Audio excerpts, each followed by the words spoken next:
오늘 우리에게 주신 하나님의 말씀은 신약성경 누가복음 23장 39절부터 43절까지 말씀입니다.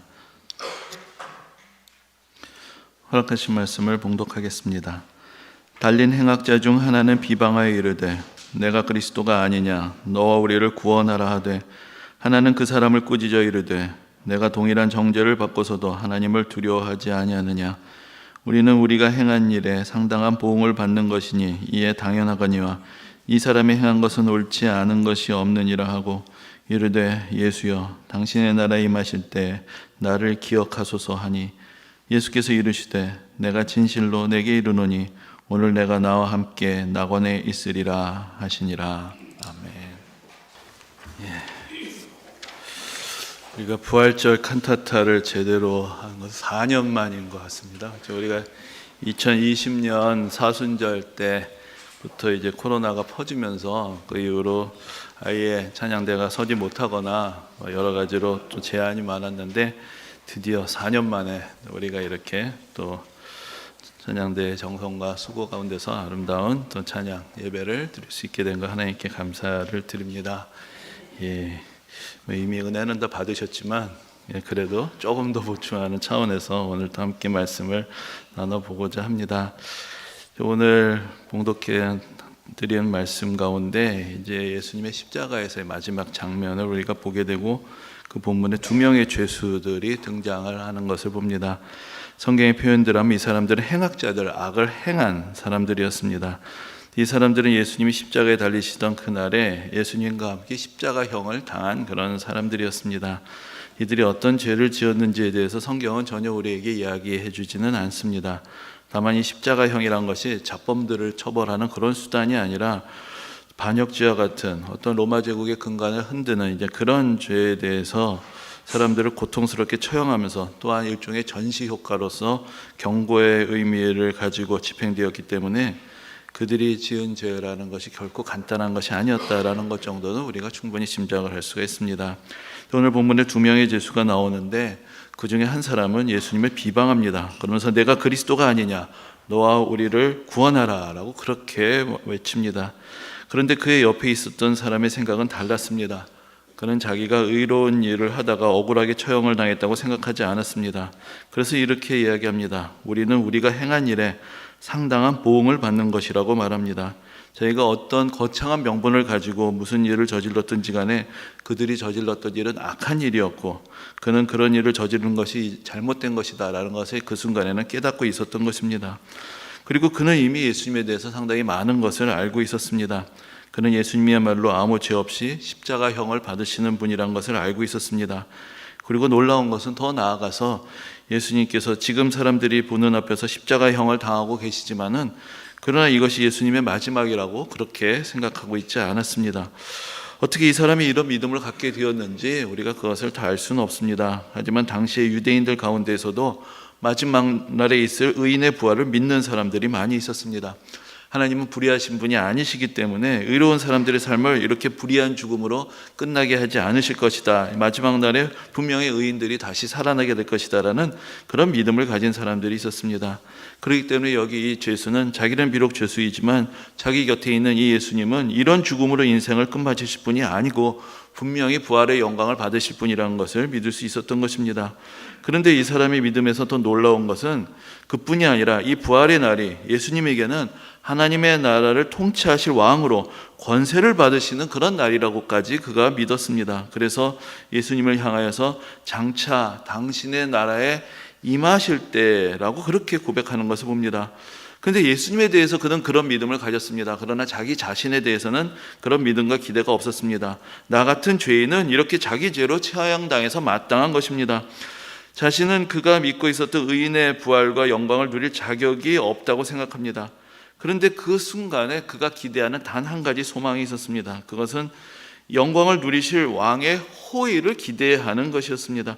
자기는 아무 자격이 없지만 지금 이 고통의 순간에 예수 그리스도 옆에 있었던 자기를 예수님이 장차 왕으로 임하실 전능하신 예수님이 기억해 주신다면, 자비를 베풀어 주신다면 이렇게 후회로 가득한 인생, 고통으로 마감하는 이 한스러운 인생이 이대로 끝나지 않고 이 마지막 순간에 예수님과 같이 있었다는 이 한 가지 사실이 어쩌면 그의 운명을 바꿀 수 있는 마지막 기회가 아닐 것인가.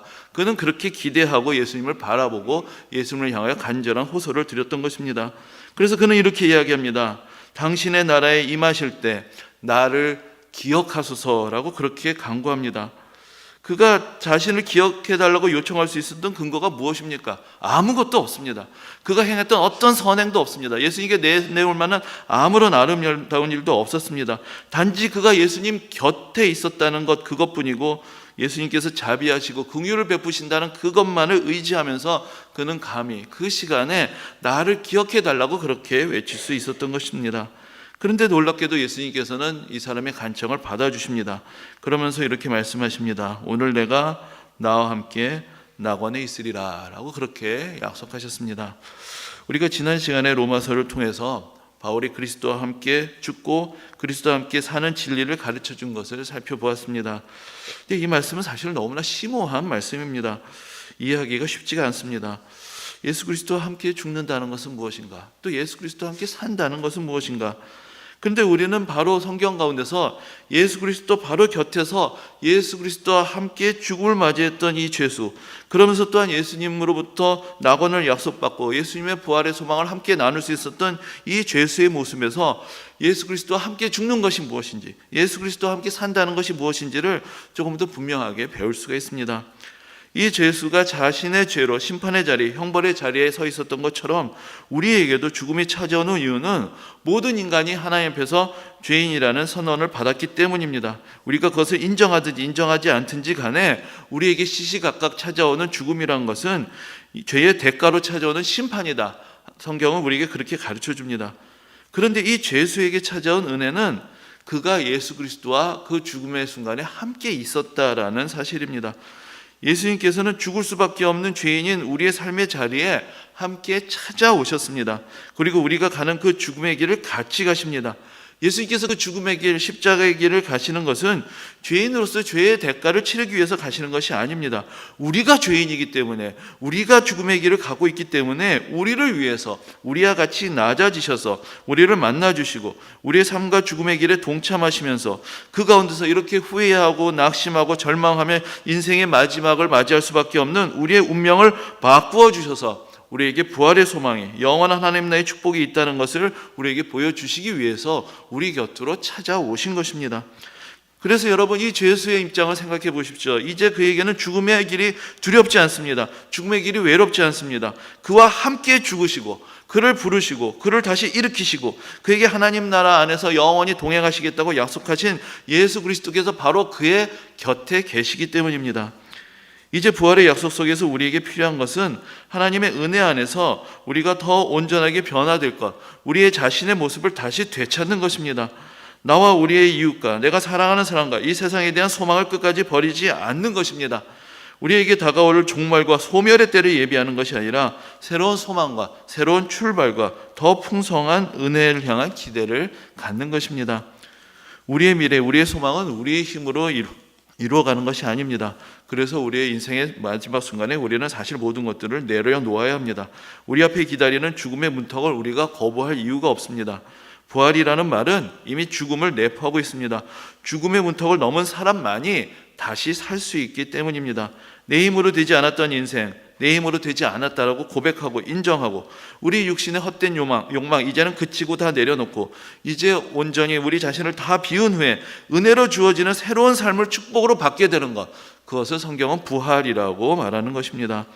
우리가 예수 그리스도와 함께 있다면, 우리가 예수 그리스도를 믿고 예수 그리스도를 의지한다면 우리에게 있어서 죽음의 의미는 달라지는 것입니다. 운명처럼 찾아와서 우리의 모든 것을 빼앗아 가는 것도 아니고 우리의 삶의 모든 것을 망각으로 되돌려 버리는 것도 아니고 조용한 소멸로 우리를 사라지게 하는 것도 아닙니다. 우리에게는 예수님의 약속처럼 영원한 오늘이 있을 것입니다. 그 시간들은 우리와 함께 죽음의 자리까지 내려가신 우리를 사랑하시는 예수 그리스도와 함께하는 그런 시간들이 될 것입니다. 오직 예수 그리스도의 긍휼하심과 은혜에 의해서 우리를 기억하시고 우리를 부르시고 우리에게 주어지는 영원한 생명의 은혜에 의해서 우리는 달라질 것이고 변하게 될 것이고 그날 우리 모두는 놀라게 될 것이고 헤아릴 수 없는 기쁨, 시간이 멈춘 듯한 영원한 기쁨 안에서 살아가게 될 것입니다. 아무런 자격도 없고 아무런 공로도 없지만 예수 그리스도와 함께 했기에, 예수 그리스도를 믿고 의지했기에 오직 그분의 약속으로, 그분의 은혜로, 그분의 능력으로 우리는 전혀 새로운 미래가, 전혀 새로운 축복이, 놀라운 은혜가 우리 삶에 이루어지는 것을 그날 보게 될 것입니다. 이 은혜가 모든 성도님들에게 함께 하시기를 우리 주님의 이름으로 축원합니다. 아멘.